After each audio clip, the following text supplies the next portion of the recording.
Bueno, buenas tardes a todas, a todos, a todes.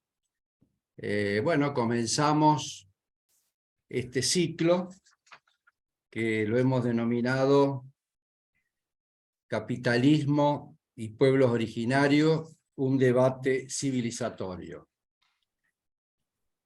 Dos o tres consideraciones previamente. Decir que esta es una actividad que la estamos haciendo en conjunto con el doctorado en Ciencias Sociales de la Universidad de San Juan, con la Fundación de Investigaciones Políticas y Sociales y con el Centro de Pensamiento Crítico y la especialización en estudios socioeconómicos latinoamericanos. En segundo lugar, ya vamos a darles la bienvenida, damos también la bienvenida a quienes nos acompañan, quienes participan siempre, bueno, en estos procesos.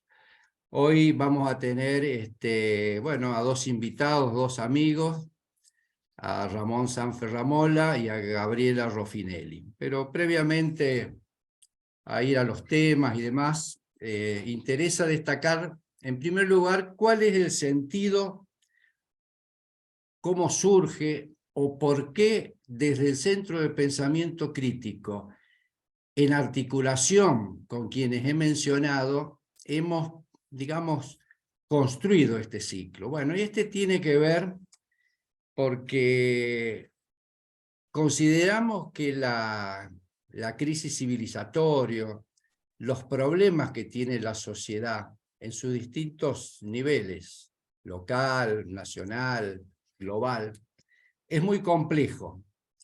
Y se requiere, digamos, tener pensamiento que no sea apologético.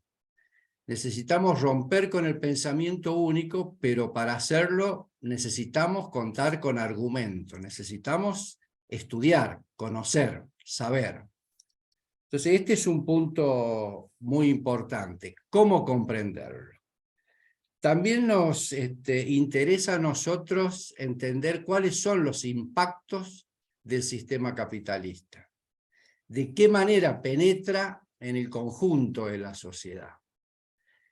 Nosotros desde el Centro de Pensamiento, a partir del estudio de la economía política, como hemos dicho en otras oportunidades, se rescata en nuestros análisis, en nuestras reflexiones a la economía política en el campo de las ciencias sociales. Y hemos rescatado también el estudio del marxismo, porque consideramos que si bien el marxismo no resuelve y no es el pensamiento que comprende todos los problemas, entendemos que la economía política sin el marxismo es incompleta.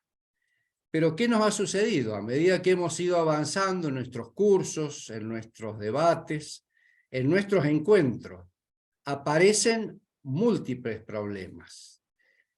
Problemas que son analizados, abarcados por otras disciplinas. Y entonces, bueno, por ejemplo, iniciamos el ciclo de marxismo y psicología y continuaremos con otros.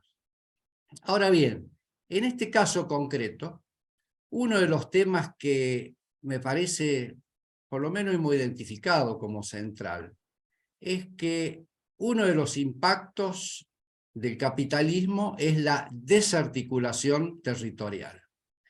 Y esa desarticulación tiene que ver con, digamos, el extractivismo que ha estado presente en las distintas etapas del desarrollo histórico nuestro. Pero sucede que en el proceso de desarticulación, los pueblos originarios, como también los diferentes pueblos de nuestra América, han sido expropiados, ¿no?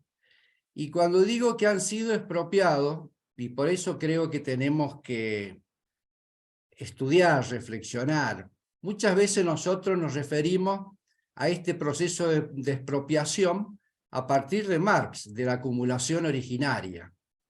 Y en algunos ámbitos, cuando uno lo plantea desde este punto de vista, obviamente que piensan que es una mirada sesgada, porque consideramos un autor y no otro. Bueno, Basta ir al padre del liberalismo, a Adam Smith, en su texto acerca de la riqueza de las naciones, creo que es en la página 565, 555, claramente expresa la importancia que fue para Europa la presencia de Colón, tal cual como lo menciona, y el proceso de desposesión que hizo en América Latina. Y luego reflexiona que gracias a eso, el continente, el Nuevo Mundo, se ve beneficiado con un sinnúmero de bienes que de otra manera no sería posible. Bueno, eso lo podemos entender cuando uno lo lee, lo reflexiona, no apologéticamente. Entonces creemos que es importante ampliar el conocimiento. Ahora, nosotros hemos observado como un problema, como una inquietud dentro del centro, que el tema de los pueblos originarios ha tenido o tiene una mirada donde muchas veces desde miradas modernas se busca opacar a veces pensamientos tradicionales que tiene Marx, estudios que ha realizado. Y también los queremos confrontar, poner en tensión, en discusión, con el pensamiento decolonial, que también hace sus aportes. Ahora, muchas veces en esto hay categorías, hay interpretaciones, hay conclusiones hasta yo diría políticas que llevan a la confusión. En un artículo reciente muy interesante de Luis Bonilla Molina, denominado Marxismo abierto y decolonialismo.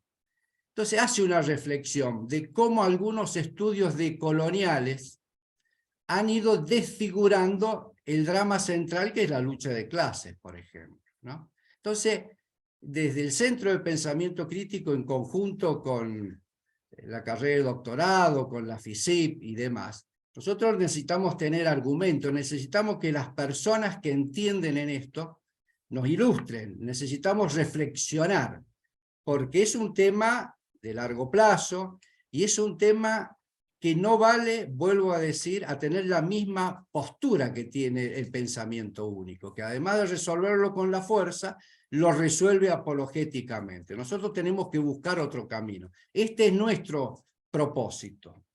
De allí que se armó este programa, que lo voy a mencionar al solo efecto de quienes estamos en la sala y quienes continuemos en los próximos encuentros, comprendamos la complejidad y la diversidad del tema. El título que lleva este ciclo ya nos está hablando de el problema que tienen los pueblos originarios, pero también tienen todos los territorios en la crisis civilizatoria. Por eso en este momento, en este taller inicial, en este ciclo, nosotros lo que vamos a abordar bajo el título de Pensamiento crítico y luchas de los pueblos originarios.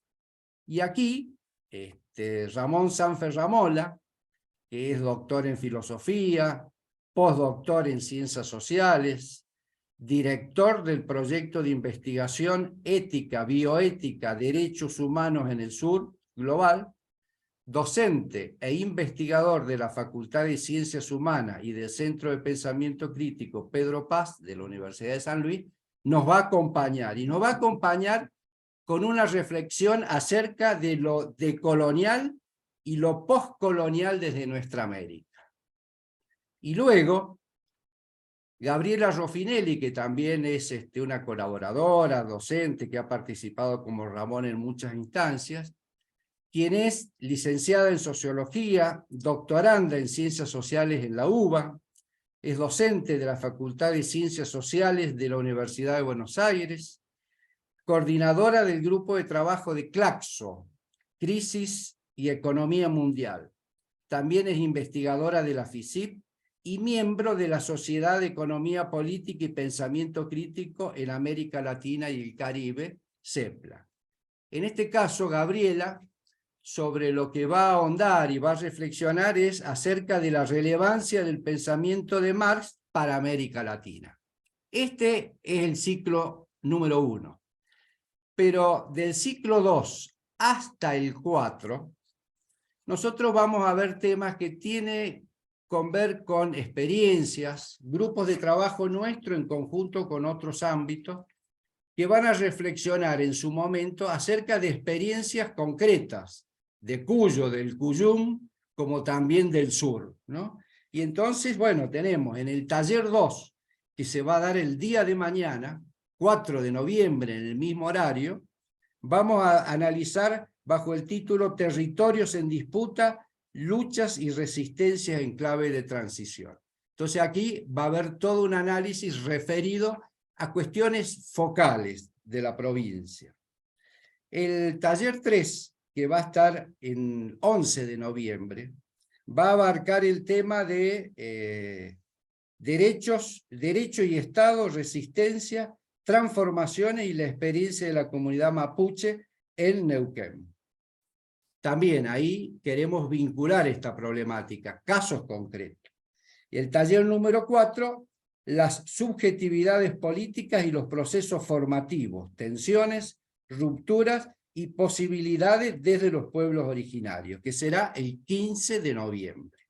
Y concluimos con el último ciclo, que va a ser el día 17 de noviembre, bajo el título Extractivismos, Territorios y Comunalidades pensando en la transición. Me detuve en mencionar cada uno de los ciclos que vamos a hacer, para que comprendamos la importancia que tiene desde un ámbito en el que estamos, de tener claro algunas concepciones conceptuales, argumentales. Y concluyo dándole, yo diría, la magnitud del problema. Cada uno frente a estos temas puede tener posicionamientos diferentes. Algunos exagerados, algunos minimizan. Pero uno analizando lo que pasa en la academia, la experiencia que tenemos nosotros, fíjense en que en la Universidad Argentina, la pública, desde el año 83 hasta el presente, por lo menos en la universidad en donde yo he participado, jamás a mí me han prohibido que ponga tal o cual bibliografía o que arme el programa de tal o cual manera. Hemos sido y somos libres de cómo armamos nuestras currículas en general. Sin embargo, cuando nosotros analizamos la currícula de distintas disciplinas, tanto en las aplicadas como en las ciencias sociales, vemos que tiene un sesgo totalmente neoliberal, un sesgo apologético, y entonces uno se pregunta, pero ¿cómo puede ser si somos libres de hacer lo que estamos haciendo? Y aquí yo comparo lo que ha pasado en la Argentina con el golpe militar, también con lo que ha pasado en nuestra América cuando los españoles llegaron. O sea, los españoles sobre los templos, sobre las tradiciones, sobre la cultura de cada uno de los pueblos originarios, puso iglesias. Aquí, con el golpe militar, sobre los muertos, se puso la institucionalidad y la ideología del neoliberalismo y, en su defecto, la del neodesarrollismo. Entonces, comprender estos temas me parece que es muy importante y es un desafío que estos temas dejen de ser pie de página en la academia. Muchas veces hay colegas que me dicen, pero Amar se lo estudia, pero Amar se lo estudia como un pie de página en una unidad o tal vez con algún texto, pero no es este el objetivo, porque volvemos, y con esto termino, la crisis civilizatoria es tan inmensa que hay que comprenderla. El capitalismo comprende perfectamente cómo sostener y reproducir el sistema. Nosotros tenemos el desafío de cómo construir las alternativas a esta desarticulación territorial que nosotros tenemos. Concluido con esto, yo le voy a dar la palabra a Ramón, un poco el criterio que hemos utilizado, destinar unos 20 minutos a hacer una primera reflexión cada uno. Yo les voy a avisar cuando falten 5 minutos. Después hacer algunos intercambios y bueno, si también es necesario, cada uno de los participantes, tanto Ramón como Gabriela, podrán agregar algunas reflexiones que las necesitamos, pero en gran cantidad. Así que Ramón, además de darte las gracias de tu colaboración, adelante, te escuchamos. Bueno, gracias, Quique. Buenas tardes a todos, un gusto estar acá. Voy a compartir pantalla.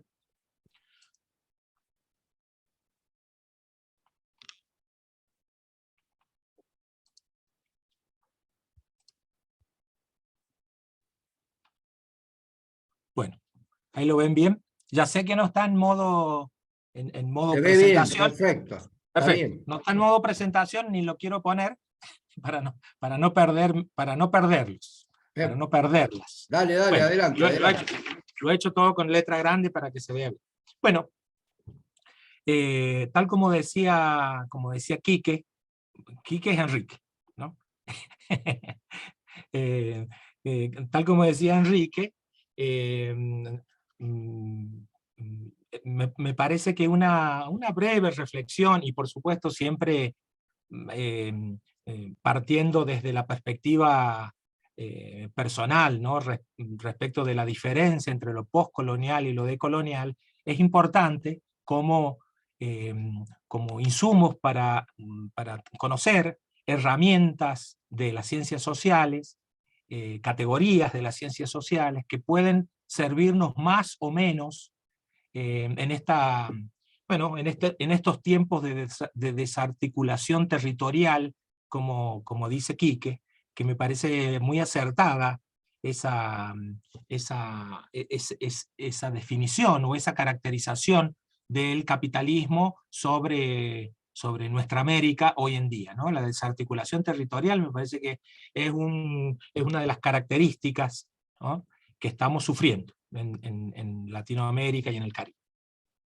Bueno, aquí he puesto, ¿no? Fíjense que lo colonial y lo post y lo de tienen que ver con lo colonial. Sin embargo, yo me quiero referir en principio a el origen de estos dos movimientos, es decir, los estudios postcoloniales y los estudios decoloniales, de dónde surgen, qué orígenes tienen, ¿no? Tienen de modo muy sintético, por supuesto. Bueno, entonces, empecemos por las teorías postcoloniales que son, en el tiempo, se dan primero, ¿no? Se dan primero que lo decolonial o los estudios decoloniales. Sabemos que luego de la Segunda Guerra empieza el proceso de descolonización mundial en Asia, en África, ¿no? Lugares que todavía eran colonias, sobre todo de Francia e Inglaterra, durante la primera mitad del siglo XX, ¿no?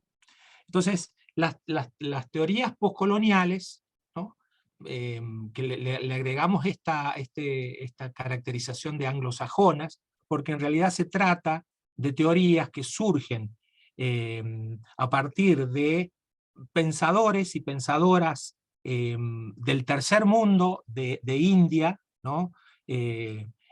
Algunos de África, ¿no?, pero sobre todo de India, de Pakistán, que emigran a Estados Unidos y desarrollan su tarea allí, ¿no?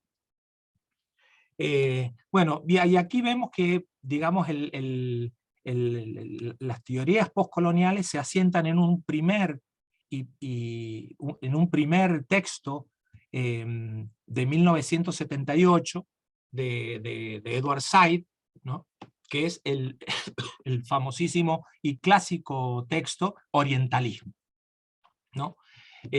La otra característica de este movimiento, de esta escuela de pensamiento, van a ver que hay una diferencia respecto de lo de colonial también, es que los pensadores, los autores que establecen la escuela y que luego la mayoría de los estudios postcoloniales los siguen, y las siguen, ¿no?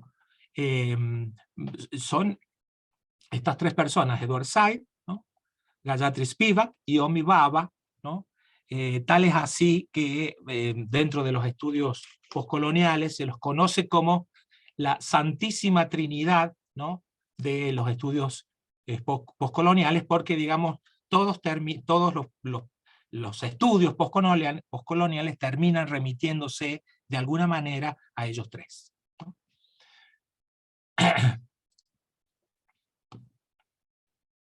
A ver. Bueno, en primer lugar, entonces, lo que tenemos que decir es que hay una influencia de estos primeros tres autores, hay una influencia que yo diría pesa sobre ellos, pesa en el sentido de el eurocentrismo que continúa en los estudios postcoloniales, que, bueno, los autores que los influencian de manera decisiva son los autores enrolados dentro del postestructuralismo, ¿no? Foucault, Derrida y Lacan son constantes en las referencias y en las categorías que utilizan los autores postcoloniales. Por supuesto que en cuanto postestructuralistas, bueno, el postestructuralismo reniega del esencialismo y el universalismo que ha aplicado o que ha llevado adelante el pensamiento occidental, y digamos, bueno, por eso, por ejemplo, Derrida propone una deconstrucción del lenguaje occidental, ¿no? Deconstrucción en el sentido de, bueno, poder discernir qué hay detrás de esa construcción occidental, ¿no? De esa invención, si ustedes quieren, de esa invención occidental del tercer mundo, ¿no? Ahora, yo creo que lo he puesto en negrita y me parece que la diferencia fundamental con el pensamiento decolonial está en la aceptación del concepto de posmodernidad, ¿no? La aceptación o no aceptación del concepto de posmodernidad. Recordemos que el concepto de posmodernidad, tal cual como lo plantea originalmente François Lyotard, en el momento de casi unos años antes de la caída del muro, ¿no? De la disolución del socialismo formal, lo que planteaba la posmodernidad es que hay justamente hay una finalización de los grandes relatos, ¿no? Y los grandes relatos son los que persiguen la emancipación, la liberación y la emancipación, ¿no? Claro, ya no hace falta emanciparse porque ya no hay dos polos, entonces, digamos, la aceptación de la posmodernidad implica básicamente la aceptación del fin de los relatos de emancipación, ¿no? Bueno, vamos a ver que por eso lo postcolonial, ¿no? Lo postcolonial está ligado con la posmodernidad, ¿no? Vamos a ver que ese, creo yo, que es uno de los elementos fundamentalmente distintos con el planteo que hace el grupo de modernidad-colonialidad o pensamiento decolonial, ¿no? Bueno, en general, digamos, la poscolonialidad hace cuestionamientos sobre la supremacía política, económica, es decir, sobre la episteme occidental, y cómo, digamos, han subalternizado a los pueblos de la periferia. No lo dije, pero el pensamiento postcolonial comparte con el pensamiento decolonial también los estudios vinculados al sistema mundo, es decir, el planteo que hace Immanuel Wallerstein, ¿no? A partir, debemos decirlo esto también, de las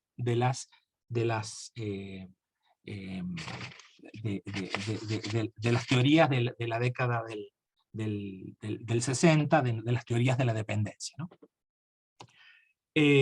Bueno, entonces, básicamente ahí está como planteado, así muy sucinta y someramente, las ideas, yo creo, importantes importante sobre todo por la posibilidad o imposibilidad que permite la poscolonialidad para pensar nuestros días, ¿no? Y sobre todo para pensar este desequilibrio territorial y darle lugar a, bueno, a las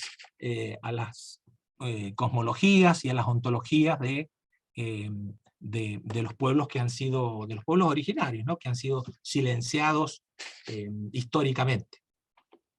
Bueno, entonces decíamos, me interesa recalcar esto, los estudios postcoloniales, perdón, los estudios postcoloniales están entonces en vínculo directo con la aceptación de la idea de posmodernidad, ¿no? Y digamos con la finalización de los relatos, de los grandes relatos, que son los relatos de emancipación, ¿no?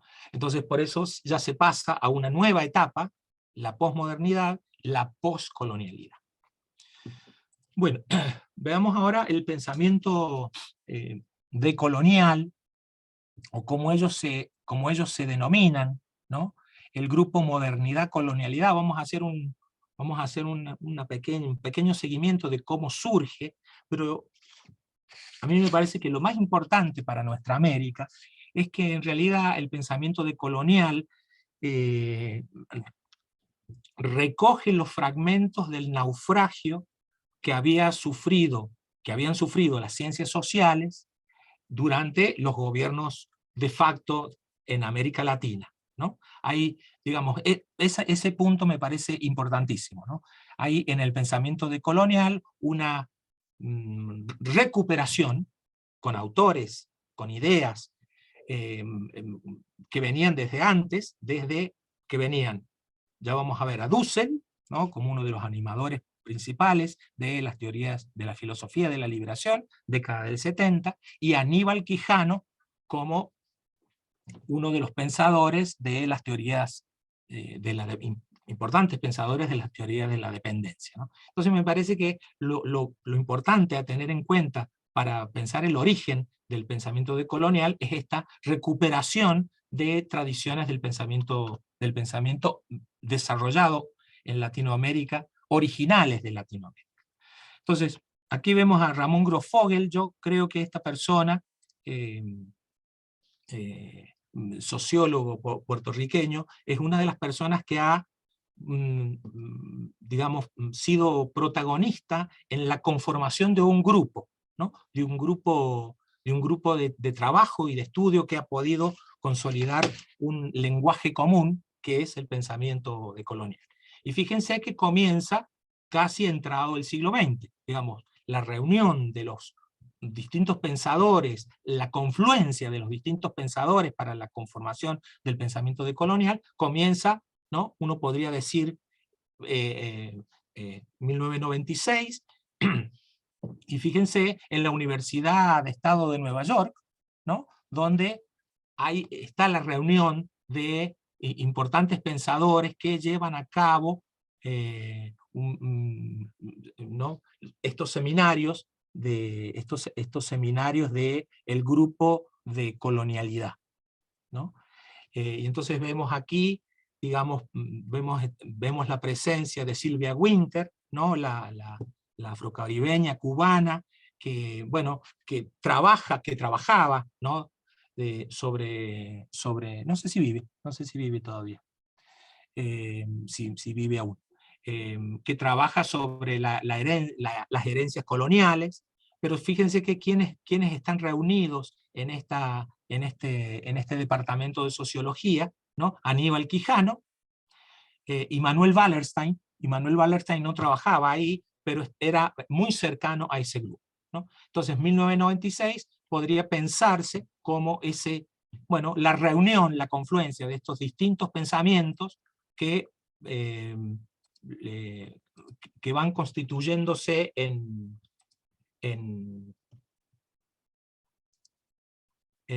un grupo de trabajo, ¿no? y casi podríamos decir, bueno, en un paradigma, paradigma de las ciencias sociales latinoamericanas con elementos en común y demás.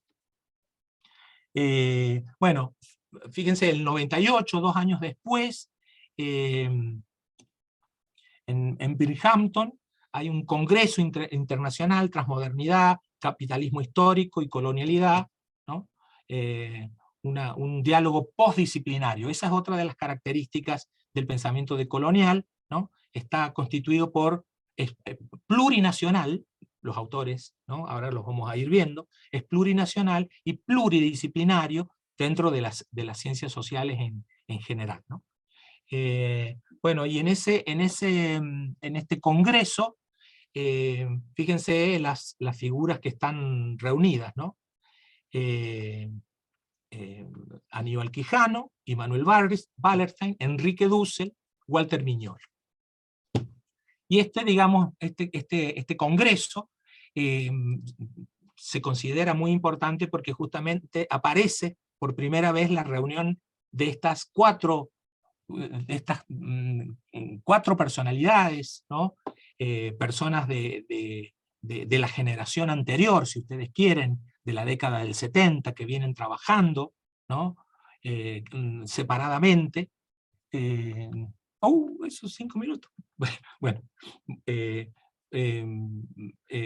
vienen trabajando separadamente. Bueno, a ver, vamos a avanzar un poco. Yo había preparado, bueno, vamos a avanzar. Esto es simplemente para que ustedes vean cómo se va constituyendo ese grupo, ¿no? En el 98, Edgardo Lander, ¿no? el venezolano, organiza ahora en la Universidad Central de Venezuela, y esto es importante decirlo, con el apoyo de Claxo, ¿no? Porque fíjense que las instituciones también son importantes de tener en cuenta, un seminario, ¿no? Donde están presentes Walter Miñol, Arturo Escobar, Aníbal Quijano, Fernando Coronil, se van sumando figuras, este Fernando Coronil, este es Edgardo Lander, y lo importante de este grupo, de este congreso, es que aparece un primer libro colectivo, ¿no? Editado por Edgardo Lander, que diríamos es el primer libro que sienta las bases de un lenguaje común, y es ese libro que se publica por Claxo en el 2000, La colonialidad del saber, eurocentrismo y ciencias sociales, editado por Lander, ¿no? Bueno. Ramón, Sí. Ajustate unos minutitos más, no hay problema, seguí tranquilo. Bueno. Sí, voy a pasar un poco más rápidamente esto, que me parecía importante hacer una revisión, ¿no? De cómo un grupo, de cómo, digamos, personas que están pensadores que están pensando individualmente en forma separada, cada uno en su institución, van conformando un grupo de investigación, ¿no? Y entonces, bueno, acá vemos como en el 99, en Colombia también hay otro nodo, ¿no? Fíjense, en la Universidad Estatal de Nueva York, en la Universidad de Venezuela, y la Universidad en este caso de la Javeriana, ¿no? Donde aparece dos de los animadores también del pensamiento colonial, que es Santiago Castro Gómez y Catherine Walsh, ¿no?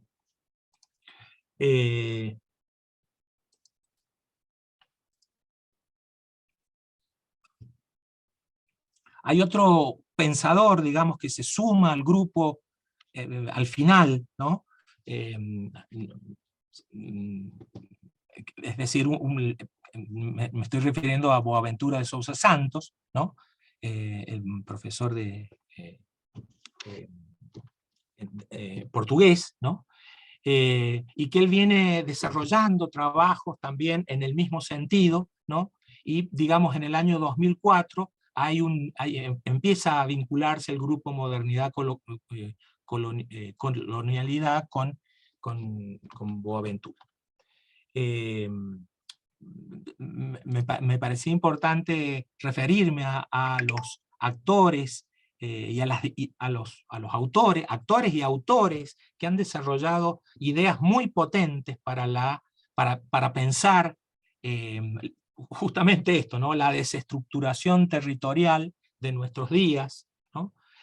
O si ustedes quieren, para pensar nuestra América en el siglo XXI, ¿no? Porque fíjense que son todos, digamos, personas que vienen desarrollando sus ideas desde antes, ¿no?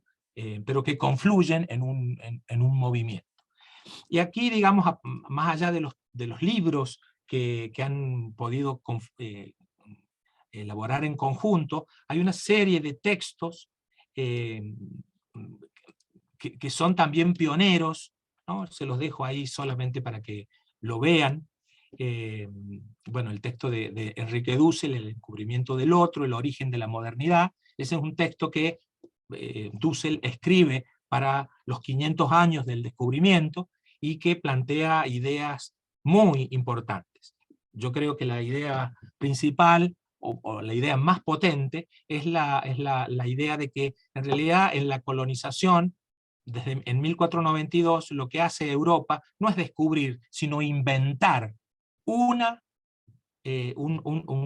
Latinoamérica o una América, inventarla a sus necesidades, ¿no? Inventarla de acuerdo a las necesidades que la expansión territorial imperial europea necesitaba en ese momento. Bueno, entonces, ahora simplemente voy a desarrollar el concepto de decolonialidad, que es el concepto central, digamos, del pensamiento.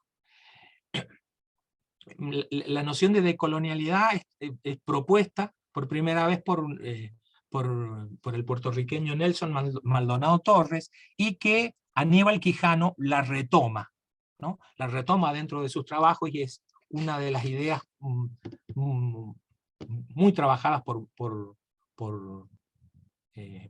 Aníbal Quijano. El concepto de decolonialidad, si ustedes quieren, yo siempre lo presento como los procesos de subjetivación por los cuales el colonialismo externo se introyecta, ¿no? En la subjetividad Latinoamérica colonial hay un colonialismo introyectado, ¿no? Que ya no requiere, obviamente, ejércitos de ocupación, y entonces hay no un colonialismo, sino una colonialidad, ¿no? Que está presente en Latinoamérica, más allá de los procesos políticos y jurídicos del colonialismo, ¿no? Entonces, esto que permite, ¿a dónde nos lleva? Bueno, la división internacional de trabajo entre centros y periferias, junto con la jerarquización étnico-racial de las poblaciones, es una continuidad, ¿no? El colonialismo impuso esta jerarquización étnica y racial que ha decantado o que ha servido para justificar la división internacional del trabajo, ¿no? Entonces, digamos que no hay un paso a la poscolonialidad, ¿no? No dejamos de ser colonializados o no dejamos de ser colonias, sino que hay una transformación o hay una transición de un colonialismo moderno a una colonialidad global, ¿no? Muchos autores toman esta idea, sobre todo respecto del extractivismo, ¿no? Uno puede ver funcionando este mismo concepto en, por ejemplo, Maristeles Vampa. Entonces se habla de un neo-extractivismo, porque en realidad los procesos de colonización latinoamericana han tenido que ver con un extractivismo originario que nunca cesó, ¿no? Bueno, ya voy cerrando.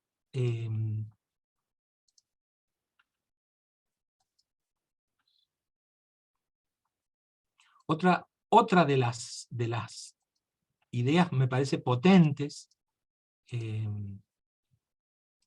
tienen que ver con lo planteado por Boaventura de Sousa Santos, potentes también por la relación que tienen con nuestros pueblos originarios, ¿no? Él plantea una diferencia entre, bueno, lo que ha habido o lo que ha acontecido en Latinoamérica básicamente ha sido una invisibilización, una invisibilización de saberes gracias a una sociología de las ausencias, ¿no?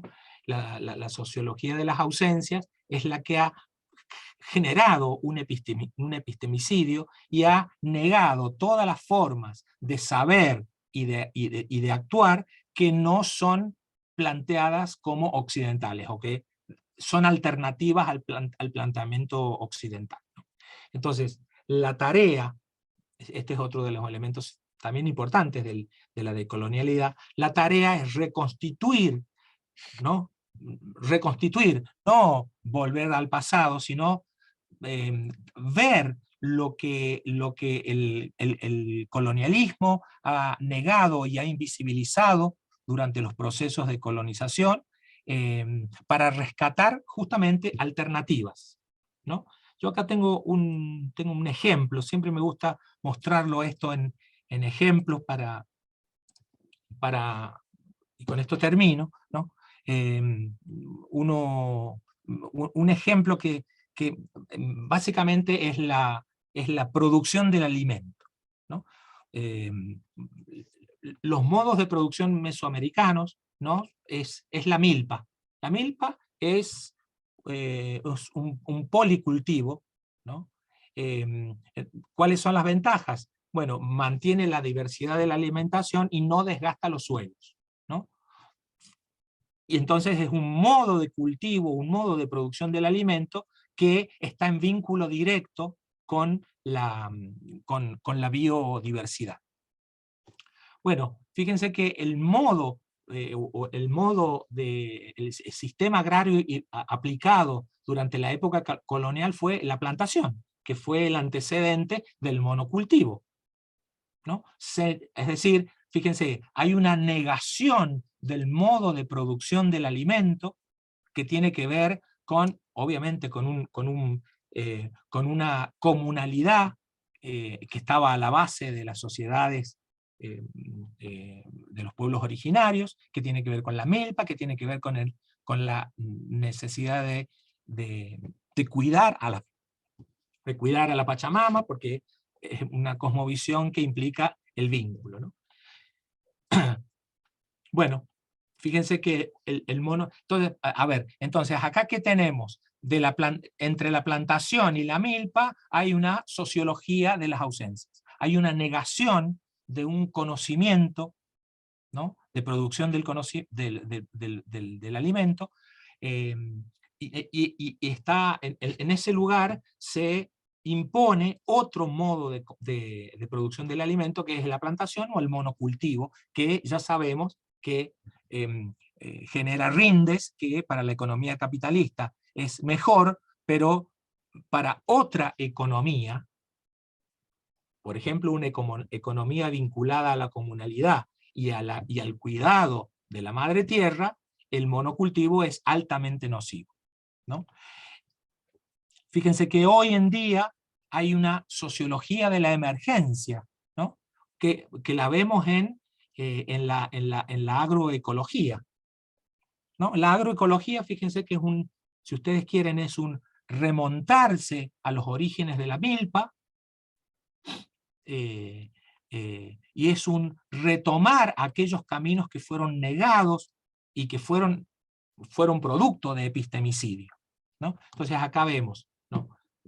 La negación de la milpa por la plantación, una sociología de las ausencias, otra sociología de las ausencias en el en el monocultivo actual, ¿no? Y fíjense que la aparición de otra forma de producción del alimento, la agroecología, es una sociología de las emergencias, es un retomar los caminos de la biodiversidad y de la comunalidad de la forma originaria de producción del alimento. Bueno, ahí dejo por ahí.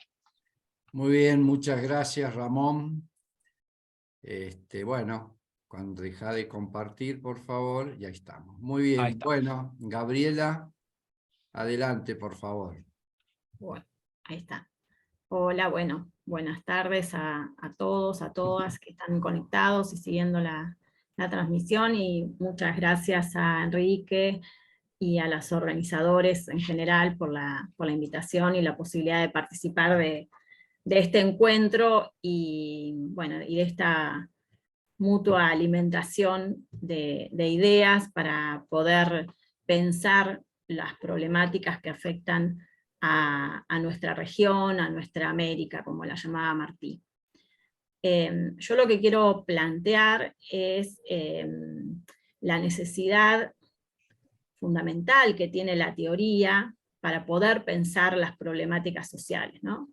Y en este sentido, creo que el marxismo, la teoría marxista, el pensamiento marxista, sigue cumpliendo un rol fundamental, sin el cual no se puede entender cómo funcionan nuestras sociedades y los problemas que en ellas se desarrollan, sobre todo desde las perspectivas de los pueblos originarios, de las clases trabajadoras, de las clases que viven de su trabajo, no del trabajo ajeno. Creo que es fundamental, porque la crítica más radical al orden social que estructura todas nuestras sociedades, que es el capitalismo, la efectuó Marx.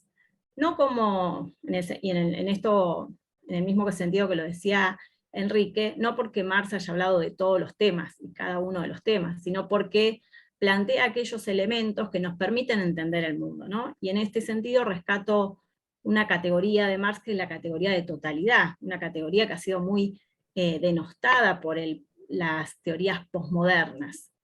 Pero yo creo que es importante, porque si no entendemos la totalidad, cómo se estructura el mundo, y para Marx esa categoría de totalidad es el modo de producción capitalista, no podemos entender el resto, cómo en ese orden que impone el capital, la ley del valor, las relaciones sociales que hacen a la producción capitalista, no entendemos después cómo se van articulando cada una de los problemas, por ejemplo, que sufren los pueblos originarios cuando arrebatan sus territorios, ¿no? Y hoy lo vemos en estos días en el sur de la Argentina y demás, por qué van sobre los territorios de las poblaciones. Y en ese sentido,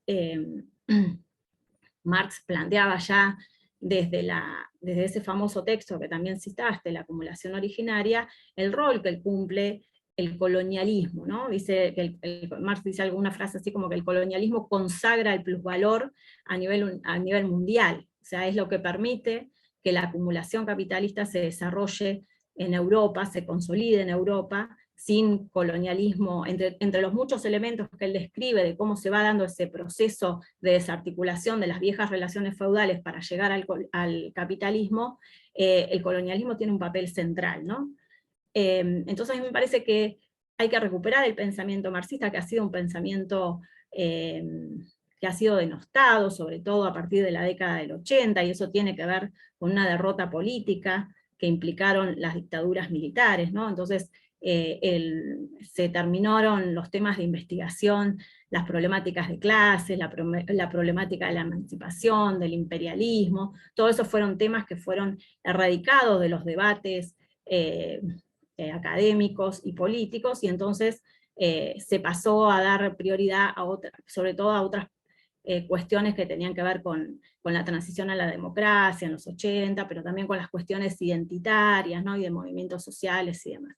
Entonces creo que primero plantear esto, ¿no? La necesidad de recuperar el pensamiento de Marx y de otros marxistas que vinieron después de él, para poder comprender cómo en este mundo que se ha vuelto capitalista, esta expansión de las relaciones sociales capitalistas que se han vuelto mundiales, a su vez nos condicionan o podemos entender cómo se desarrollan nuestras sociedades en esa lógica del capitalismo mundial.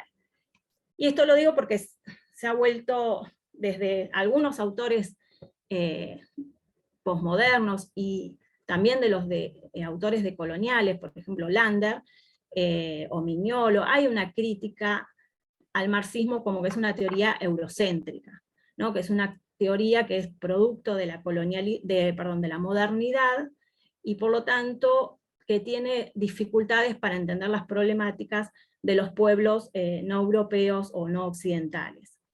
Y me parece que esa crítica ha sido muy dañina porque es una crítica que en realidad tiene más que ver con cierta vulgarización que se hizo del marxismo, cierta dogmatización que hicieron algunas corrientes posteriores a Marx y otros pensadores marxistas, y no con lo que nos plantea el pensamiento de Marx. Es cierto que los primeros trabajos de Marx, como en el Manifiesto Comunista o en sus escritos periodísticos de 1850, en un periódico estadounidense al que Marx escribía para poder sobrevivir en su exilio, cuando estaba en Inglaterra, hay una idea que puede parecer eurocéntrica acerca de cómo Marx está concebiendo el despliegue del capitalismo, ¿no? Porque ahí Marx advierte que hay cierto, que el despliegue, él ve el desarrollo del capitalismo en el mundo no europeo, fuera en las colonias, como una antesala necesaria para poder llegar a una sociedad sin clases, ¿no? Como la antesala necesaria para el socialismo. Entonces, más allá de que advierte los horrores que implica el colonialismo, cree que es una etapa necesaria para poder que las clases puedan avanzar hacia la sociedad socialista. Pero estos escritos, y que hay muchos ejemplos, él dice, por ejemplo, que el imperialismo inglés o británico está derribando todas las murallas chinas, y tiene muchas frases que dan cuenta de esa crítica, si se quiere, moral a los horrores que genera el avance del imperialismo inglés en la India, en China, pero lo ve como algo necesario. Pero rápidamente, y en estos escritos de Marx, en estos escritos tempranos, si se quiere juveniles, se centra toda la crítica hacia Marx, acusándolo de ser un pensador moderno, un pensador eurocéntrico, y por lo tanto un pensador que solo está concentrado en los problemas de Europa y sobre todo de la clase trabajadora de Occidente. Sin embargo, Marx no terminó de escribir en 1848 o en 1850, sino que cuando sigue investigando, cuando sigue avanzando y cuando sigue comprometiéndose con la lucha de las clases trabajadoras, en ese caso en Inglaterra, donde él estaba, pero también de los trabajadores de Irlanda, que Irlanda era una colonia inglesa o de Gran Bretaña, empieza a cambiar esta visión inicial que él tenía, y empieza a complejizar esa mirada que él tenía sobre cómo iba a ser el desarrollo del capitalismo. Y empieza a darse cuenta que ese desarrollo, ese avance del capitalismo hacia el resto del mundo, no está homogeneizando al mundo, no está llevando a que en todos los países se desarrolle el capitalismo de la misma forma, sino que ya Marx empieza a dar cuenta ahí de que ese desarrollo es desigual. ¿Desigual en qué sentido? No porque unos estén más avanzados y otros más atrasados, sino que el capitalismo se desarrolla de forma desigual en cada uno de estas regiones, ¿no? Esto después va a ser retomado por Lenin, por Trotsky, y sobre todo por la teoría marxista de la dependencia. No por toda la dependencia, que a veces se confunde a Enrique Cardoso y Faleto, con otros autores como Mauro Marini o Teotonio Santos. No, también ahí dentro de ese pensamiento latinoamericano que se desarrolla en los 60, no todo es lo mismo, sino que particularmente la corriente marxista de la dependencia va a retomar todos estos estudios iniciales de Marx y de marxistas posteriores para dar cuenta de este desarrollo desigual del capitalismo. También lo va a hacer en África Samir Amin, Y lo que van a entender, sobre todo con esta categoría de totalidad, de entender que el capitalismo es uno solo, no es el capitalismo inglés, el capitalismo francés o el capitalismo alemán, sino que el capitalismo es un sistema mundial y que ese sistema mundial se desarrolla de forma desigual, con centros y con periferias, con países subdesarrollados, dependientes, y con países centrales e imperialistas. Entonces, recuperan sobre todo la categoría de imperialismo en países que ya habían logrado romper con las potencias coloniales, ¿no? Que habían, como en América Latina, habían logrado su independencia en el siglo XIX, y en Asia y África, después de la Segunda Guerra Mundial, estaban en ese proceso de descolonización.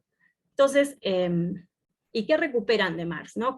¿Cómo leen a Marx? Bueno, Marx, les decía, empieza a romper con esa mirada que él tenía un poco simplista de cómo se iba a dar el desarrollo del capitalismo, cuando se pone a estudiar lo que pasaba en las colonias. Ya en 1851 se pone a anotar, a estudiar en la Biblioteca Británica el desarrollo del capitalismo. Recientemente, en español, recientemente, creo que 2018, en Bolivia editaron los cuadernos 14 de Londres, que son todos los apuntes que Marx tomó sobre el problema colonial. O sea, ya en 1851, a poco de escribir el Manifiesto Comunista, donde tenía esta visión más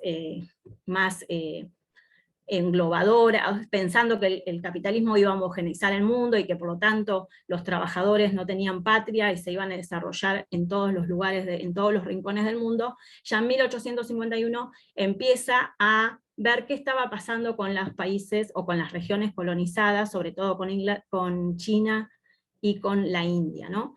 Y empieza a transformar su mirada y empieza a darse cuenta, por ejemplo, en 1853, cuando todavía no había roto del todo con esta mirada, él dice que por primera vez da cuenta que los indios van a poder independizarse de Inglaterra sin esperar que lo hagan los trabajadores ingleses. Es decir, si antes pensaba que la vanguardia de la emancipación, del camino hacia el socialismo, estaba en la clase trabajadora de los países desarrollados hasta el momento, Inglaterra, ahora ya en 1853 él advierte que los propios indios pueden lograr su independencia, ¿no? Entonces ahí ya empieza a haber un cambio de mirada. Y después obviamente se va a terminar solidarizando con los indios y con los chinos que se van a sublevar contra el Imperio Británico, las guerras del opio, las guerras de los cipayos de 1856. Entonces ya ahí empieza a cambiar esta mirada. Después también paralelamente se empieza a involucrar con el problema de Irlanda, ¿no? Y ya creo que los trabajos sobre Irlanda son sumamente importantes, porque ahí Marx da cuenta de, en una región de Europa colonizada, cómo el avance del capitalismo en Irlanda no estaba llevando a el avance del capitalismo en el sentido del desarrollo, de que se están produciendo de la misma forma el avance del capitalismo que lo que estaba sucediendo en Inglaterra, sino que da cuenta que en Irlanda hay un subdesarrollo, ¿no? Para usar la terminología de los años 60 o 70. Entonces ya Irlanda le permite dar cuenta de este problema, y ahí Marx advierte que los trabajadores ingleses no van a poder lograr enfrentar a la burguesía inglesa si no se alían con los irlandeses, ¿no? Si Irlanda no se independiza, y recupera una frase, que era una frase de un indio que había estado en las Cortes de Cáliz en 1812, un delegado de las colonias de América en 1812, cuando Napoleón había invadido España, que dice que un pueblo que oprime a otro pueblo no puede ser libre, ¿no? Entonces Marx recupera de sus estudios sobre España esa frase de Dionisio Yupanqui, y dice con respecto a los trabajadores ingleses y los trabajadores irlandeses que un pueblo que oprime a otro pueblo no va a poder ser libre, que los irlandeses tienen que lograr su independencia. Y para eso incluso le escriben una carta a Engels diciendo que él estaba equivocado cuando escribía el Manifiesto Comunista, y que ahora la situación de Irlanda le hace rever esa situación de las colonias, ¿no? De que es necesario dar cuenta de la necesidad de que en las colonias no va a avanzar, no es progresivo, digamos, ese avance del capitalismo en los países colonizados. Entonces Marx ya aquí empieza a hacer una transición, un cambio, una autocrítica de su propio pensamiento. Estaba buscando una frase para leerlos, pero ahora no la encuentro, así que se las leo más tarde acerca de Irlanda.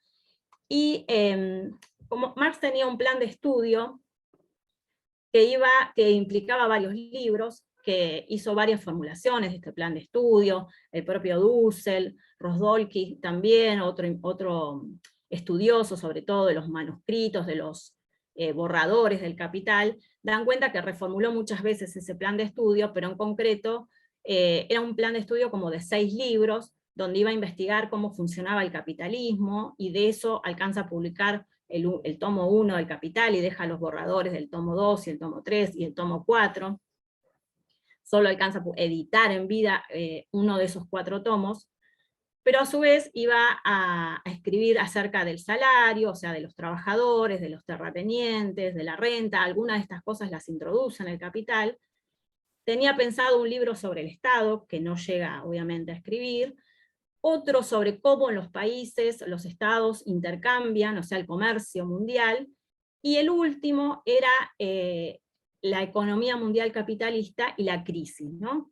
Ese era un proyecto que implicaba varias generaciones, no solo era inabarcable en la propia vida de Marx, pero Marx o sea, la mirada final de él es entender cómo iba a funcionar este capitalismo, que era un sistema mundial, que era una economía mundial. Y por lo tanto, si había estudiado profundamente cómo se había desarrollado el capitalismo en Inglaterra, ahora tenía que concentrarse en ver qué pasaba en las colonias, qué pasaba en el resto del mundo, en los países no europeos. Y a eso se va a dedicar gran parte de la última parte de su vida, ¿no? O sea, hubo muchas especulaciones siempre de por qué no había terminado de escribir El Capital, o por qué no había terminado de editar los tomos que le faltaban. Bueno, porque Marx se pone a estudiar qué pasa en las colonias, qué pasa en Rusia en primer lugar. Entonces, e incluso, como parece que era un obsesivo, hasta se pone a estudiar ruso para poder leer los materiales de primera mano y que no se la cuenten de alguna manera, y se pone a intercambiar cartas con los revolucionarios rusos de ese momento, que era un movimiento que llamaban Narodniki, que eran, o populistas que los llamaban, que lo interpelaban a Marx porque habían leído atentamente El Capital, y la pregunta que le hacían a través de una de sus miembros, que se llamaba Vera Zasulich, es si podía ser que en Rusia, que era una periferia semi-atrasada, donde no se había desarrollado plenamente el capitalismo, donde todavía sobrevivía lo que se llamaba la comuna rural rusa, que era, o sea, recién se estaban disolviendo las relaciones feudales en Rusia. Entonces la pregunta es si necesariamente primero se tenía que desarrollar el capitalismo y posteriormente se podría avanzar hacia el socialismo. Y entonces Marx se pone a estudiar, no da una respuesta así en el aire, sino que escribe un montón de páginas de borradores, y lo que le termina contestando a Vera Zasulich es que en realidad no necesariamente, en el momento en que se encontraba la comuna rural rusa, no necesariamente tenía que avanzar el capitalismo para que se pudiera llegar al socialismo, sino que había elementos en esa forma comunitaria, en esa posesión colectiva de la tierra, que podían servir para construir, para evitar los males del capitalismo, ¿no? Y Marx, o sea que no, y lo que él le termina diciendo es que lo que él escribió para Europa Occidental no necesariamente se tiene que aplicar a todas las regiones. Obviamente mucho de eso después fue ignorado o silenciado, y se construyó por ahí una mirada más evolucionista, más etapista, ¿no? Y entonces hubo muchos debates también en la década del 60 de si primero tenía que desarrollarse el capitalismo y por lo tanto después podría plantearse la posibilidad de avanzar hacia el socialismo, ¿no? Y hubo muchos debates al respecto, y sobre todo en América Latina algunos planteos acerca de que acá había habido un feudalismo y que por lo tanto faltaba el desarrollo del capitalismo, y hasta que no avanzara el capitalismo era imposible llegar al socialismo. Cuando Marx acá está planteando que no hay un camino lineal, no hay un camino evolutivo, y sobre todo no hay un mismo camino para todas las sociedades. Incluso él plantea que en Europa, donde los países estaban liberando del feudalismo, estaban saliendo del feudalismo, no todos iban a seguir el mismo camino. También hay un desarrollo desigual para los países europeos, y eso lo plantea en El Capital, sobre todo en la edición francesa, en una nota al pie, donde dice que bueno, Inglaterra está mostrando el camino de lo que va a pasar a medida que se disuelvan las relaciones feudales y se avance hacia el capitalismo, pero que no necesariamente es igual para todos los países de Europa ese tránsito, ¿no? Bueno, o sea que mucho menos va a estar planteando que lo que pasó en Inglaterra necesariamente va a tener que pasar en Rusia. Obviamente Marx siempre está pensando que en Europa es posible la revolución, ¿no? Que a partir de alguna crisis se generen las posibilidades de un cambio revolucionario, y entonces está pensando alianzas entre los revolucionarios de Europa con los pueblos de los países como Rusia, ¿no? Como si que Rusia avance hacia el socialismo a partir de la comuna rural, a partir de esa posesión colectiva de la tierra, abre una posibilidad de alianzas con la clase europea, con los trabajadores de Europa. Y como no se queda ahí solamente, sino que sigue investigando y se pone a leer a los antropólogos de su época, ¿no? O sea, a conocer el mundo precolombino, el mundo de Asia y de África. Y entonces se pone a estudiar a los antropólogos, también Bolivia, y en eso ha sido pionero en editar en español los apuntes que Marx toma acerca de un antropólogo ruso, que se llamaba, un hombre mucho más joven que él, Kowalewski, que había ido a Londres y le había llevado su trabajo, y es quien lo introduce en la lectura de Morgan, que era otro antropólogo. Y bueno, en Bolivia editaron estos apuntes de Marx, y ahí Marx le critica a Kowalewski, porque Marx anota lo que Kowalewski le deja, y le critica a Kowalewski, por ejemplo, que Kowalewski quiere encontrar feudalismo en Argelia, en India y en el mundo andino, ¿no? O sea, cuántos debates se hubiesen evitado si se hubiese leído estos apuntes de Marx en los años 60, cuando acá se discutía si todavía estaba el feudalismo. Y dice, bueno, esa es una categoría para pensar Europa occidental, no sirve pensar que el feudalismo se reprodujo de la misma manera en India, en Argelia, o en Perú, o en Bolivia.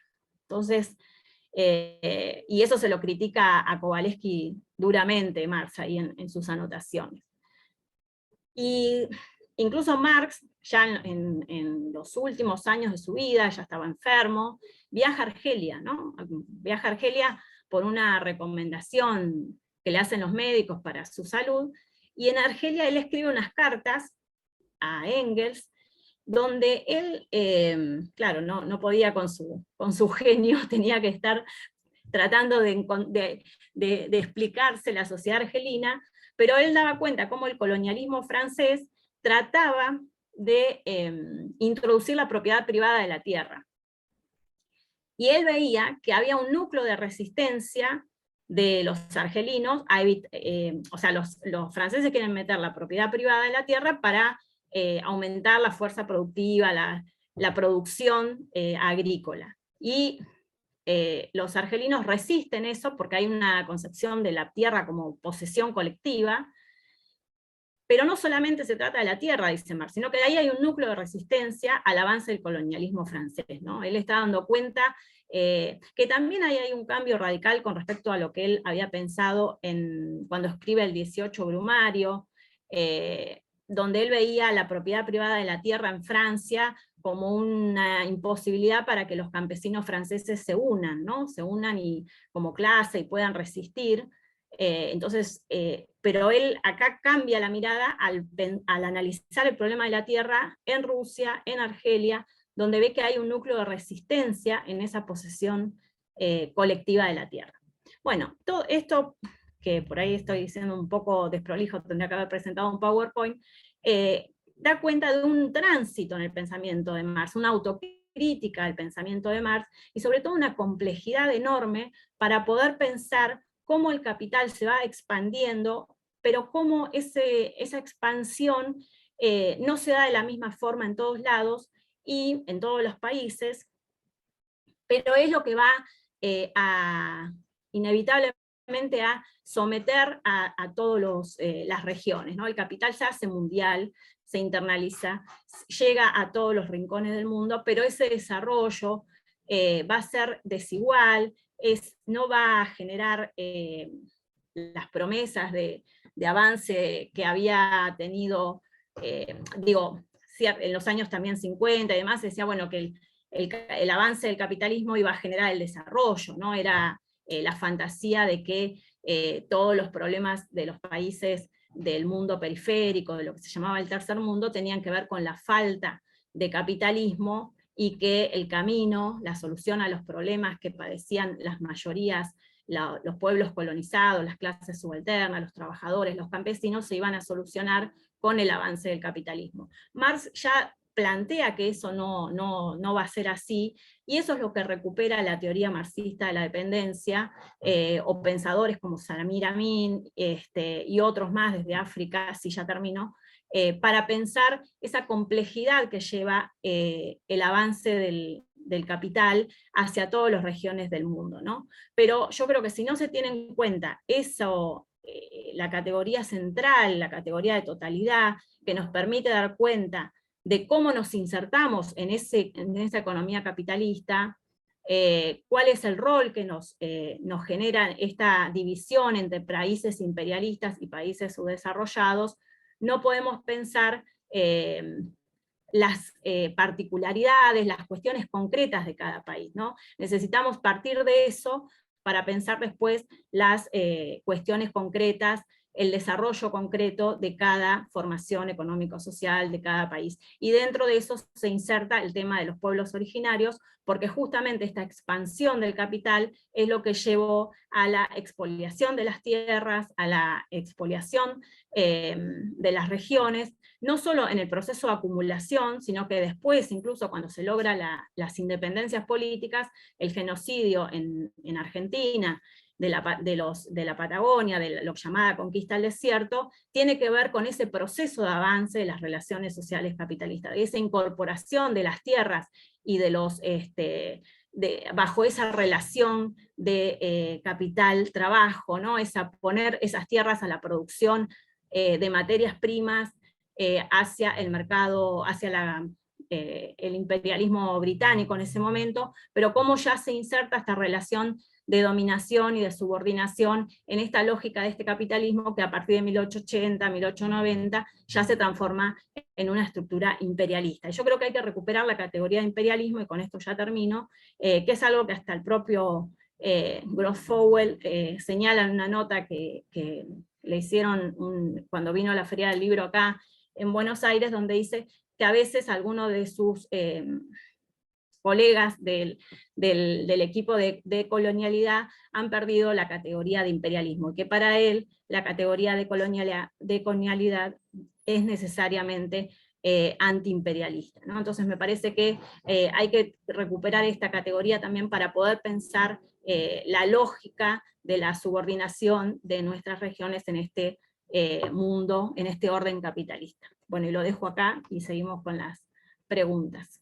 Bueno, muchísimas gracias, Gabriela. Bueno, la verdad que muy interesante. Nos quedan, por supuesto, unos minutos. Yo diría, si hay algún pequeño intercambio que podríamos hacer o alguna pregunta, para después pedirle a Julio que haga el cierre de, bueno, el inicio de este ciclo. Así que, bueno, levanten la mano o en el chat. O en todo caso, bueno, si no hay... Bueno, yo diría... Incluso, Enrique, quizás Quedaron mudos. algún pequeño, sí, quedamos mudos. quizás algún pequeño intercambio, alguna reflexión de Ramón y de Gaby. Perfecto. Habiendo escuchado las dos presentaciones, por ahí Ramón quiere, como no, incluso no alcanzó a presentar todo su PowerPoint y Gaby apuró su presentación recién. Por ahí quedó algo en el tintero o la propia intervención ayuda a traer alguna reflexión. Por ahí Ramón quiere agregar algo y Gaby también. Perfecto, Y ahí me está parece muy pidiendo bien. Niltie está pidiendo la palabra. Muy bien, Así que bueno. si les parece, vamos primero con Nilti, Enrique. Desde México. Hola, ¿qué tal? Pues me ha parecido muy interesante esto que nos han compartido el día de hoy. Y a mí en lo personal me ha generado pues muchas preguntas, dudas, ha sido muy interesante. Yo vivo en una zona de pueblos originarios, en una región de pueblos originarios que es el Istmo de Tehuantepec, pertenezco a uno que es el pueblo Vinizá. Y bueno, a un estado que es uno de los estados con mayor presencia de pueblos originarios en México, que es Oaxaca. En ese sentido, pensaba justo como en Oaxaca más del 80% del territorio es comunal, no es de propiedad privada o es ejidal, y de hecho eso se modificó recientemente por ahí de los años 90, cuando se cambió la propiedad ejidal a la propiedad privada, se hizo una reforma al artículo 27 constitucional, pero bueno, aún así sostenemos gran parte del territorio como comunal. En ese sentido, muchas de las economías han sido comunales durante muchos años, ¿no? Las economías comunales basadas en el intercambio, basadas en el trabajo colectivo. Entonces pensaba cómo hay antecedentes de estas otras formas de mirar la dimensión económica, que algunas compañeras y compañeros desde acá trabajan justo desde la economía. Pero también esto representa un grave problema. Nosotros tenemos, por ejemplo, más del 50% del territorio concesionado a diferentes empresas extractivas. Y esto representa obviamente una serie de problemáticas y contradicciones, ¿no? Porque para que se den las concesiones, pues tiene que haber una serie de permisos al ser tierras comunales, y pues estos permisos tienen que ser promovidos por el Estado.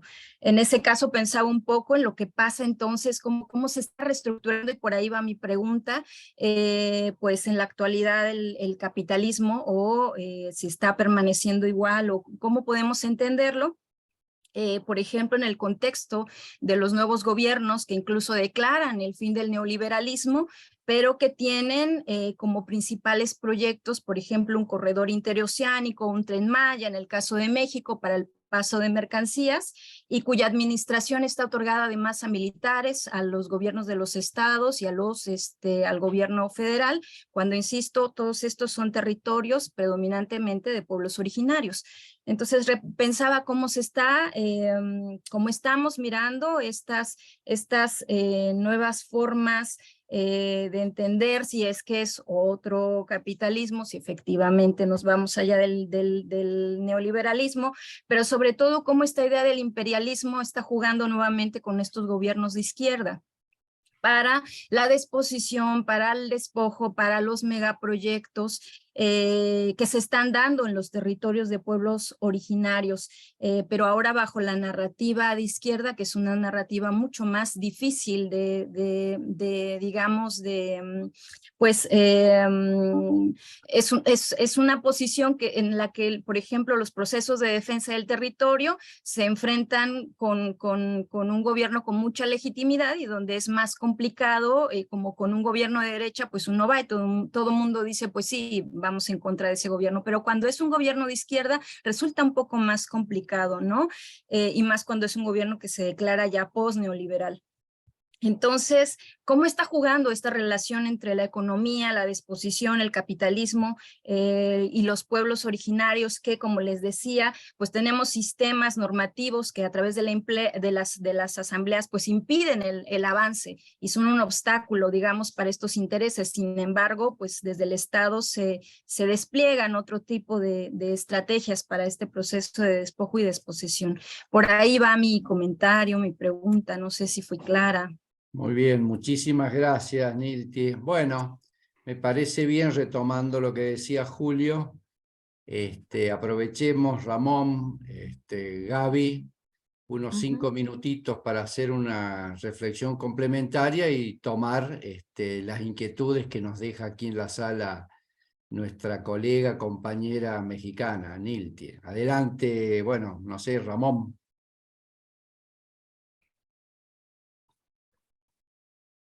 ¿Estás, Ramón? Perdón, no había puesto el micrófono. Bien, adelante. Retomando el planteo de Niltie, sí, estoy de acuerdo, digamos, esta caracterización que hace Harvey, ¿no?, de capitalismo como acumulación por desposesión, es claramente el signo de nuestros tiempos. Y yo agregaría, digamos, otra caracterización que va de la mano de ella, que es un capitalismo de acumulación por desposesión más un fascismo societal, ¿no? Este es un concepto que utiliza Boaventura de Sousa Santos, es decir, ese fascismo societal, que es un fascismo democrático, un modo de funcionamiento de las democracias liberales actuales que acompañan a la acumulación por desposesión. Y digamos, cuando, por otro lado, eso por un lado. Por otro lado, el sistema mundo sigue funcionando a la perfección, ¿no? Es decir, la primarización y reprimarización de las economías de la periferia es un mandato que se sigue cumpliendo, y por lo tanto el extractivismo es, digamos, el imperativo político, diríamos, ¿no?, imperativo territorial y político del capitalismo actual. Es decir, sigue funcionando el sistema mundo, ¿no?, centros, metrópolis, que, digamos, se benefician de esa primarización económica de la periferia, ¿no? Y eso también funciona, lamentablemente, para los gobiernos progresistas, ¿no? Es decir, no pueden escapar a ese esquema, ¿no? Y lo último que quería agregar respecto de lo que planteaba Gabriela, ¿no? Bueno, en realidad la crítica al marxismo no es en Latinoamérica, no es del pensamiento decolonial, empieza muchísimo antes, con Mariátegui, por ejemplo, ¿no? Y si vemos en el desarrollo de la filosofía en nuestro país, vemos, digamos, la crítica al marxismo básicamente por centroeuropeo. Qué sé yo, vemos a Rodolfo Kusch, Carlos Astrada, Arturo Andrés Roig, y a mí me parece que aquí es importante establecer una diferencia entre un saber, un conocimiento instituido, es decir, que funciona en las instituciones y que funciona en las ciencias sociales, en la enseñanza, en la transmisión de las ciencias sociales, y otro saber instituyente que puede ser propio de especialistas, ¿no? Fijémonos que, tal como decía Gabriela, todavía se siguen descubriendo esos escritos, digamos, el conocimiento de ese Marx que amplió su mirada, es un conocimiento de especialistas, pero yo no sé si todavía ese conocimiento de especialistas ha llegado a la formación, ¿no? Es decir, por eso yo distinguiría entre un conocimiento instituido, ¿no?, cómo funcionan las ciencias sociales y cuáles son las categorías a las que puede echar mano, y cuál es ese otro conocimiento, ¿no?, que...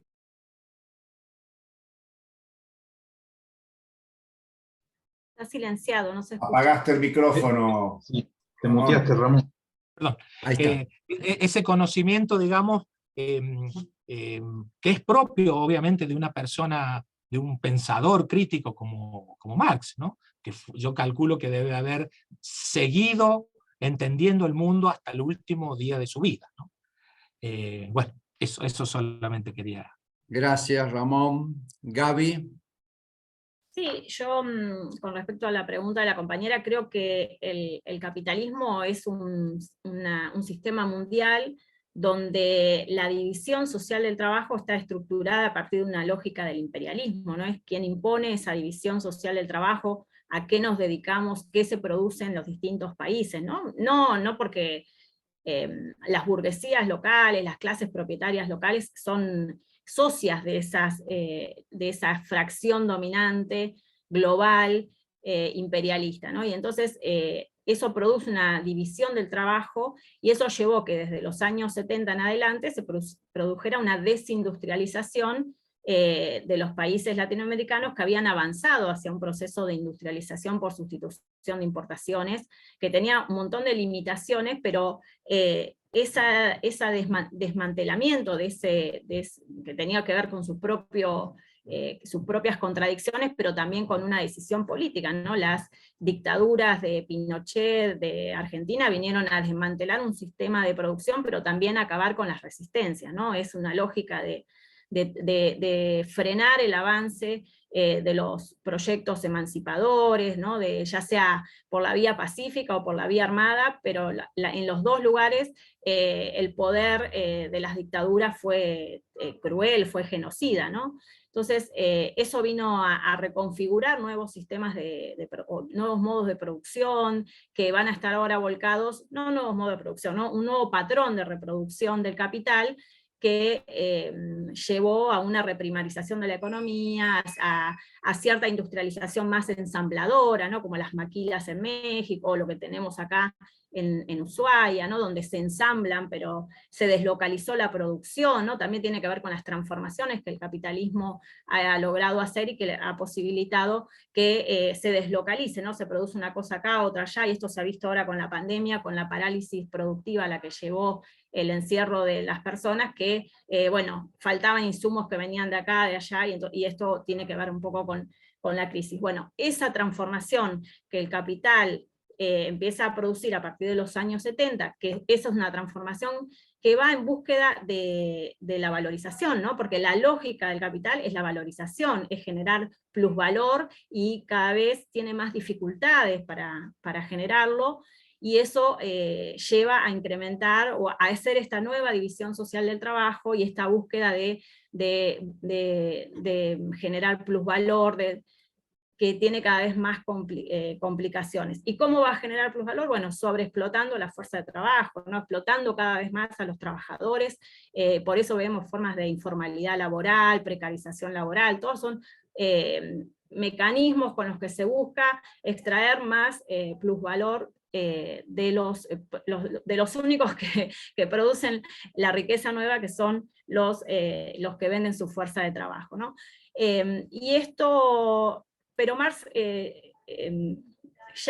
en 1845, cuando escribe La ideología alemana, se da cuenta que este avance del capital es un avance destructor también, ¿no? Es un avance creativo porque ha logrado producir en una cantidad impresionante y unas transformaciones impresionantes como nunca en la historia de la humanidad, pero a su vez se vuelve destructivo, y se vuelve destructivo de las dos fuentes de su riqueza, dice Marx, de los trabajadores, de las personas, de las trabajadoras, y obviamente lo dice con el lenguaje de su época, del hombre y de la naturaleza, ¿no? Y entonces este avance del capital, si no logramos transformar las relaciones sociales sobre las que vivimos, es un avance que va hacia la destrucción, va hacia la barbarie, ¿no? Él lo plantea claramente, y esto que está pasando en México, como en el resto de América Latina, tiene que ver con eso, con ese avance en la búsqueda frenética del plusvalor, que es acumular por acumular, esa es la consigna, ¿no? Y en eso avanza sobre personas, porque hoy la vida de la mayoría de las poblaciones están mucho más deterioradas que hace 50 o 60 años atrás, Hoy no hace falta estar desocupado para ser pobre, ¿no? Hay trabajadores que somos pobres o que son pobres porque los salarios no alcanzan para reproducir la vida, o sea, para comprar lo que se necesita, los alimentos, pagar un alquiler, vestirse, educarse. Entonces, cada vez va sobre los trabajadores y sobre la naturaleza, y eso es lo que se ve hoy con el avance de lo que se llama extractivismo, pero que en realidad es la lógica del capital desde siempre. El capital avanzó siempre con esta división del trabajo a nivel mundial. Y con respecto a lo que decía Ramón, sí, es cierto que la crítica al marxismo no es nueva, ya desde los años 20 había planteos desde cierto nacionalismo, voy ya cerrando, como Haya de la Torre y demás, que decían bueno, que el marxismo era una teoría eurocéntrica que no servía para entender la especificidad latinoamericana. Justamente quien les responde que no es así es Mariátegui, ¿no? Mariátegui es un marxista que logra creativamente comprender la realidad latinoamericana desde el marxismo, ¿no? Porque está planteado ya en el marxismo esta lógica de poder comprender las realidades históricas concretas, más allá de que Mariátegui no había alcanzado a leer estos apuntes de Marx que ahora se están dando a conocer más ampliamente o están siendo recuperados, ¿no? Ya la lógica de entender cómo funciona el capital como un orden mundial, como una economía mundial, permite, sin tomarlo como un dogma, creativamente avanzar a entender cómo se desarrollan esas relaciones sociales capitalistas en cada una de las regiones, pero sin perder la mirada de la totalidad, ¿no? Entonces Mariátegui me parece que es justamente el ejemplo del marxista que ha sido creativo y ha logrado comprender las problemáticas de Perú, de la población de Perú, que mayoritariamente era indígena, en esta lógica de avance del capitalismo y del imperialista, ¿no? Bueno, y lo dejaría acá, porque me parece que ya estamos pasados de tiempo. Muy bien, Gaby. No, pero estamos muy bien con la hora y ha sido muy productivo. Antes de dar la palabra a Julio, me gustaría leer lo que ha puesto Nancy Echar acá en el chat. Lo expuesto por Ramón nos ayuda a ubicar en las corrientes del pensamiento los autores a trabajar en la especialización. Lo expuesto por Gabriela nos simplifica el camino para entender a Marx. Lo quiero leer y subrayar a esto porque este ciclo se enmarca también en el proceso de formación de la especialización. Profesor Gambina, tómese su tiempo y adelante, Julio. escuchamos. Julio, Sí, Ramón. quería decir una sola cosita Sí. con respecto de lo que planteó Nilti, ¿no? Otro elemento más. No, recordar la diferenciación que hace Che Guevara en su discurso del 61 entre la burguesía nacional y la burguesía autóctona, ¿no? Y entonces me parece que este es otro elemento que no debemos perder de vista. El problema es que no tenemos burguesías nacionales. Son de aquí, pero juegan para el imperio, ¿no? Como otro elemento para pensar, ¿no? Muy bien, muy interesante. Bueno, Gaby, cuando yo hice así, no era para que te apuraras, porque me pareció que dijiste voy a terminar. Estaba diciendo que la crítica al marxismo viene de mucho antes, con Marx en vida, y el primer crítico del marxismo fue Marx, cuando dijo, si esto es el marxismo, yo no soy marxista. Por eso me parece muy interesante y muy atractivo esto que rescata Nancy del trayecto que vos mostrás de Marx, porque mi sensación es que todavía hay un Marx desconocido. Y como bien dijiste vos, no se trata de que Marx dé todas las respuestas. Hay que señalar que Marx fue prohibido en vida en las universidades y en general en la universidad contemporánea no es que Marx esté prohibido. Hizo bien Enrique al comienzo en decir, nosotros podemos, es más, en San Luis hemos hecho un curso del Capital. Como dijo Gaby, la idea eran 6 libros, nosotros dimos un curso del tomo 1 del Capital, ni siquiera dimos del tomo 2, del tomo 3, del tomo 4, Pero Marx y la invariante en Marx, que es la crítica al capitalismo, está ausente de la academia, incluso de la reflexión intelectual. Por eso me parece muy interesante este ciclo. Yo no quiero ocupar mucho tiempo, pero como dijo Enrique, nosotros necesitamos estudiar, comprender, analizar más a fondo, porque las demandas de los pueblos originarios se están haciendo visibles en la Argentina, que no es un país con la magnitud de población originaria como tienen los países andinos, como puede ser Bolivia, Perú, el mismo Chile. Entonces es un tema de actualidad muy importante. Yo diría, ante varios comentarios que hizo Nilti, que en este ciclo de talleres también lo que tenemos que mejorar nosotros es precisar las categorías. Porque claro, hoy se habla de izquierda y de derecha. Y entonces, bueno, se acaban de hacer las elecciones en Brasil, y bueno, cuando hacemos un análisis más pormenorizado de lo que ha pasado en Brasil en los últimos años, hay que señalar que Bolsonaro no pudo neoliberalizar más que lo que venía liberalizado de los gobiernos del PT.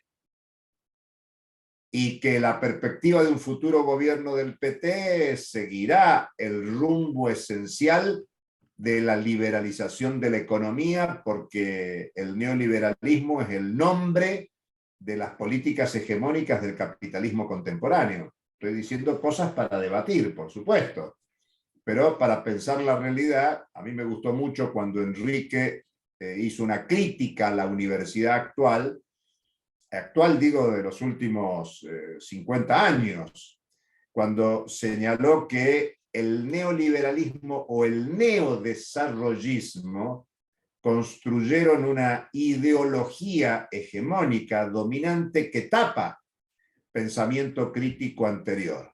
Entonces, yo pensé que es una reflexión más que interesante, y por lo tanto la recuperación del pensamiento crítico para nosotros requiere un trayecto muy creativo, como Ramón señaló por ahí en algún momento. No se trata de traer lo antiguo a lo actual, sino de resignificar las formas, los métodos. A mí me gustó mucho el cierre de Ramón, que lo puso en un ejemplo, porque nos dio un ejemplo de la dialéctica contemporánea en la construcción de los pueblos con la negación de la negación. Digamos que el modelo hegemónico, vamos a poner por 200 años en nuestra América, negó la experiencia y la tradición de lo que hoy llamamos economía comunitaria, pero que era eso, y que por lo tanto nuevas prácticas productivas que existen en América Latina suponen la negación de la negación de esa práctica hegemónica por 200 años, que es el modelo del agronegocio que impera en nuestros países. Ya no es Brasil la burguesía paulista industrial de los años 60-70, y la Argentina tampoco es el país industrial de los 30, 40, 50, que sino tanto Brasil como Argentina hay una hegemonía de la renta del suelo. Me gusta mucho más trabajar la categoría renta del suelo que pensar en extractivismo, porque la propia categoría extractivista es de siempre. Todo el vínculo del ser humano vía producción con la naturaleza supone extraer materias primas, lo que hoy llamamos bienes comunes, que es mucho más atractivo, más interesante para una cosmovisión más importante. Por eso creo que tenemos un debate muy interesante, y Gabriela nos trae a la discusión algo que es una asignatura pendiente, no porque no se haya estudiado, pero hay que discutir más la acumulación originaria en América. Fíjense, no digo en nuestra América, en América. ¿Por qué? Porque la acumulación originaria de Argentina y de Estados Unidos fue similar. está vinculada a un proceso de genocidio posterior al genocidio indígena originario del descubrimiento, de la conquista, de la colonización. Digamos, es un genocidio en tiempo de hegemonía capitalista mundial, que no es lo mismo que lo que acontecía en 1400, en 1500, y por eso Argentina y Estados Unidos tienen una composición temprana de las relaciones capitalistas distinta al México que nos relataba Nilti, y por eso la revolución campesina de Zapata, la revolución de Villa, y todo un proceso y una dinámica del égido mexicano, que es una especificidad de las resistencias mexicanas. Y en otro sentido, mucho más importante todavía, la Constitución boliviana del 2009 no podría reconocer la economía comunitaria como una de las partes de la economía plural boliviana si la economía comunitaria no preexistiera. No es que nació en el 2009 la economía comunitaria, sino que gran parte de la población rural que vive en comunidades en Bolivia es lo que genera una realidad plasmada en la Constitución del 2009 y muestra procesos de acumulación originaria del capitalismo en los países de América Latina. Es más, cuando nosotros estudiamos, Colombia se puso de moda ahora por el cambio político, pero cuando vemos que la guerrilla más antigua de América Latina estuvo en Colombia, y estamos hablando de una guerrilla asentada en territorio rural, vinculada con la ruralidad, y que encontró sus límites en esta pregunta que hacía Nilti sobre el nuevo capitalismo contemporáneo. Porque el nuevo capitalismo, que se asienta incluso en el delito y la criminalidad, que incluye el despliegue de las armas de destrucción masiva, que incorpora Internet en el manejo militar, bueno, eso fue una contradicción muy fuerte a resolver por las fuerzas insurgentes colombianas que llevó a la situación que llevó. Entonces, hay que estudiar mucho más al capitalismo. Y me parece que encontrar una respuesta a estos temas, el ciclo, esto que ocurrió hoy, lo que va a ocurrir en los próximos 4 encuentros, nos va a ayudar a comprender y a estudiar, porque incluso, no sé si llegaremos a tiempo, habrá que hacer otro ciclo. Todos estos debates tienen consecuencias políticas.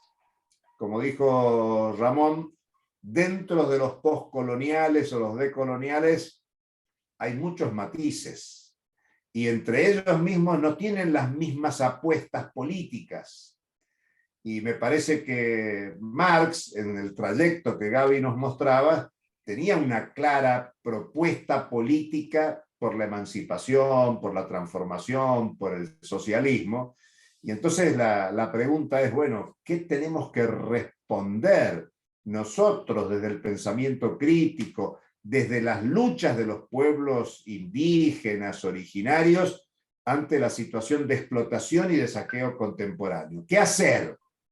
Digamos, el tema de las plurinacionalidades, instalados en las constituciones ecuatorianas y boliviana. Y en Chile quisieron aplicarlo y ya vimos la respuesta del conservadurismo instalado en la sociedad chilena, que sacó a la derecha del gobierno, pero que desde el punto de vista de la Constitución le queda grande el discutir el carácter plurinacional.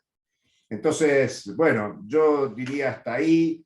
Me parece que nos dejan muchos elementos los compañeros, que esto se está grabando, lo vamos a dejar como insumo, que habrá que seguir discutiendo, analizando, y bueno, vamos a enriquecerlo con los próximos encuentros, y veremos si llegamos a una síntesis o a un cierto avance de síntesis teórica que nos ayude a tener definiciones políticas, porque la preocupación y la agenda que instalan los pueblos originarios en toda nuestra América es gigantesca, sobre todo desde que un indígena presidió un país, estoy hablando de Evo Morales en Bolivia, y por lo tanto modificó la cultura en nuestra América sobre cuáles son los límites para avanzar en un proceso de transformación. Incluso cierro, contradictoriamente con lo que estoy diciendo.